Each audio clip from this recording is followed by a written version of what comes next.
Laga Indonesia lawan Cina di lanjutan babak kualifikasi Piala Dunia ronde ketiga.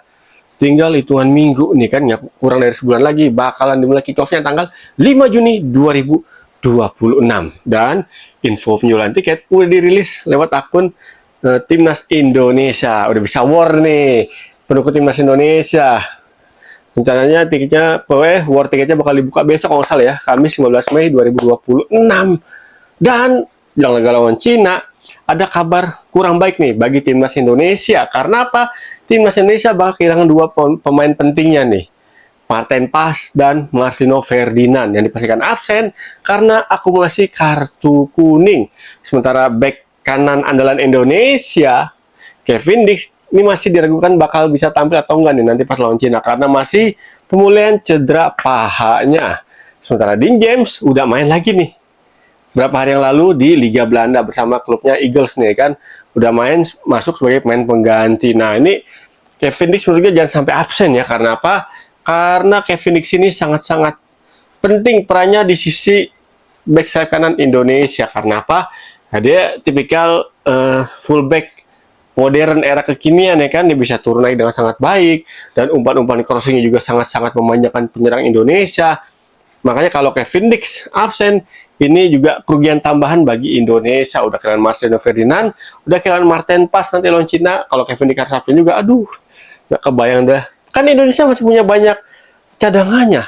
Iya sih, tapi kan kayak Sandy Walsh saja di menjelang akhir musim ini masih jarang dapat menit bermain bersama Yokohama F Marinos. Padahal dia udah pindah tuh dari klub lamanya ya kan. Asnawi pun ya masih turun naik performanya di klubnya di Liga Thailand ya kan. Dan yang lainnya Eliano Reinders juga masih belum oke juga performanya bersama klubnya. Tapi ya kita sih berharap ya semoga Kevin Dix bisa pulih tepat waktu, alias mudah-mudahan akhir bulan ini, Mei atau awal Juni, tanggal 1 Juni, mudah-mudahan Kevin Dix udah bisa pulih dari cedera pahanya. Kita doakan guys. Nah kalau kita lihat lagi nih dari komposisi kekuatan Indonesia nanti lawan Cina, ya kalau emang misalnya harus kehilangan 3 pemain penting ini nih, menurut gue sih agak sulit Indonesia untuk meraih 3 poin. Tetap bisa, tapi bakalan sulit, bakalan lebih rumit dari leg pertama tuh, pertemuan pertama di kandang Cina ya kan. Karena apa ya? Karena ya satu sisi tekanannya makin gede nih. Karena ya atmosfer di match day 9-10 nanti lawan Jepang, match day 10, match day 9 lawan Cina, ini pressure bakal jauh lebih dahsyat, bakal jauh lebih memusingkan, bakal jauh lebih apa ya?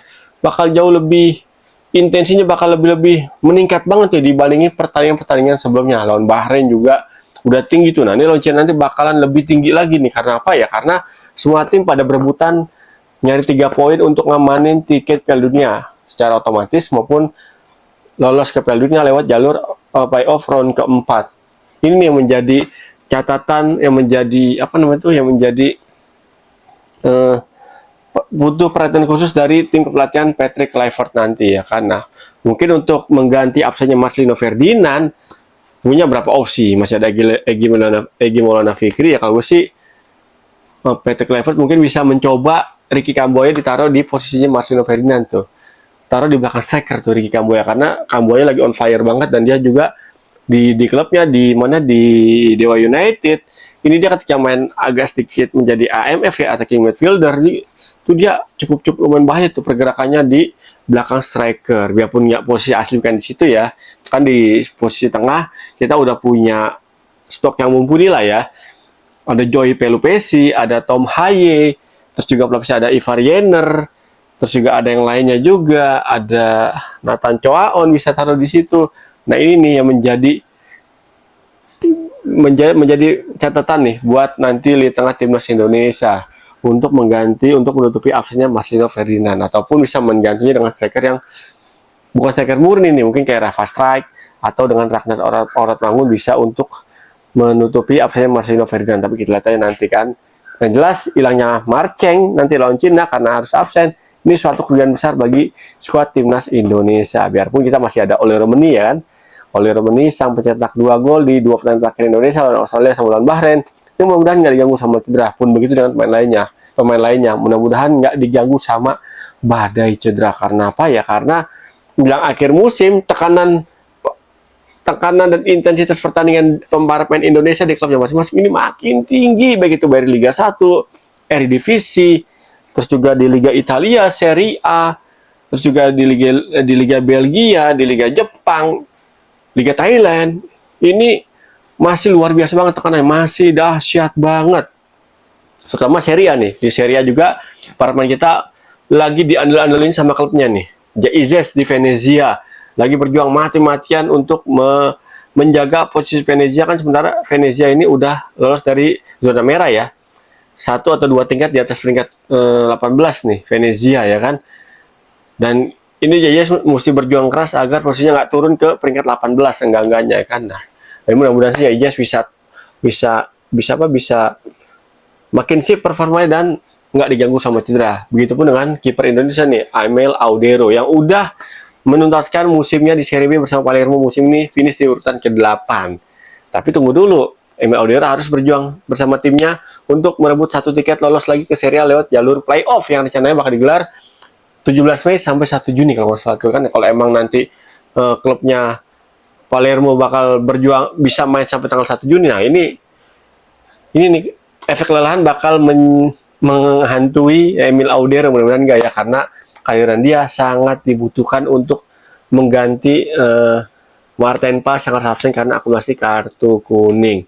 Michel Gers, Rizky Ridho, kita nggak tahu nih Elkan Bagot bakal dipanggil apa nih, karena kan dia kemarin kan alasannya atau isu-isunya karena dia nggak mau dipanggil karena pengen fokus bela klubnya. Nah, ini sekarang udah selesai nih bela klubnya di Blackpool nih. Nah, kalau nanti dapat Garuda calling dari Patrick Kluivert, ya kita nggak tahu nih akan banget masuk dalam jajaran pemain dalam list Garuda calling atau nggak. Kalau dipanggil, ini menjadi tambahan yang baik, yang positif bagi Indonesia. Karena apa ya?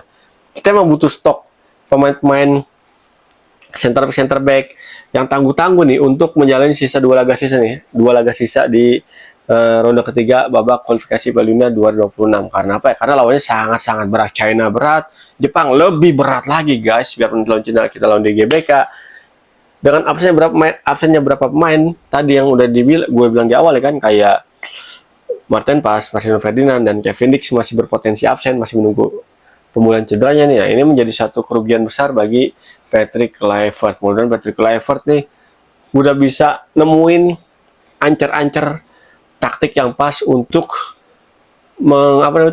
mengakomodir absennya beberapa pemain pilar timnas Indonesia nanti pas lawan Cina. Karena apa? Ya karena kalau kita berkaca di matchday pertama, di leg pertama lawan Cina di kandang Cina, itu kita sampai ketinggalan 2-0 dan kebobolan gol pertama, gol kedua tuh lewat skema serangan balik, dan sangat disayangkan kan saat itu kita bermain agak lebih terbuka dan ternyata Cina jadi lebih gampang untuk membongkar pertahanan timnas Indonesia. Mudah-mudahan performa Garuda nanti pas lawan Cina lebih oke lagi pas kayak lawan Bahrain tuh. Lawan Bahrain udah oke, lebih oke lagi nih. Lini pertahanan oke, dan lini depan lebih tajam lagi, lebih maksimal, lebih efektif untuk manfaatin setiap peluang yang ada. Ya dengan adanya hadirnya Oli Remeni, ini menjadi satu nilai tambah ya kan. Tambah lagi ada Ragnar Oratmangun yang nanti udah bisa main pas lawan Cina. Ini juga menjadi tambahan positif juga bagi timnas Indonesia. Ya, tinggal kita aja nih, pendukung timnas Indonesia, terus dukung. Jangan jemu-jemu, jangan pernah kendor, jangan pernah bosan untuk mendukung timnas Indonesia berjuang meraih 1 tiket untuk ke putaran final Piala Dunia 2026 yang rencananya bakal digelar lebih dari 1 negara, di Amerika, terus di Kanada kalau nggak salah, Mexico juga nggak sih, pokoknya ada beberapa negara menjadi tuan rumah Piala Dunia 2026 nanti ya kan. Dukung terus pokoknya perjuangan skuad Garuda di ajang babak kualifikasi Piala Dunia. Saat ini ronde ketiga, mudah-mudahan dari ronde ketiga kita bisa lolos otomatis ke Pildun 2026. Dan yang terpenting, dukung terus kemajuan sepak bola tanah air. Begitu liganya, Liga 1, 2, 3, 4, dan liga-liga lainnya, Liga Putrinya juga. Semoga ini makin oke, makin mantap ke depannya, dan nggak ada lagi tuh kejadian-kejadian yang kayak kemarin kan ada penimbukan bus antara laga Arema Persik Kediri. Mudah-mudahan udah nggak ada lagi tuh. Semoga ya kemarin itu kejadian kemarin itu ya belum kena sanksi, mudah-mudahan dikasih sanksi yang tegas dari Komdis PSSI. Thank you banget yang udah nonton channel YouTube gua Irwan Chan melalui konten berita abang. Jangan bosan-bosan untuk support channel YouTube gua, karena channel YouTube gua berkat support dari kalian ini terus berkembang nih guys, terus berkembang ke arah yang positif. Thank you banget ya. udah support channel YouTube gua dengan cara nonton, like, subscribe, komen, dan share. Thank you sekali lagi. Gua pamit, ketemu lagi bersama gue Irwan Chan di konten Pundit Aban berikutnya. Salam olah bola.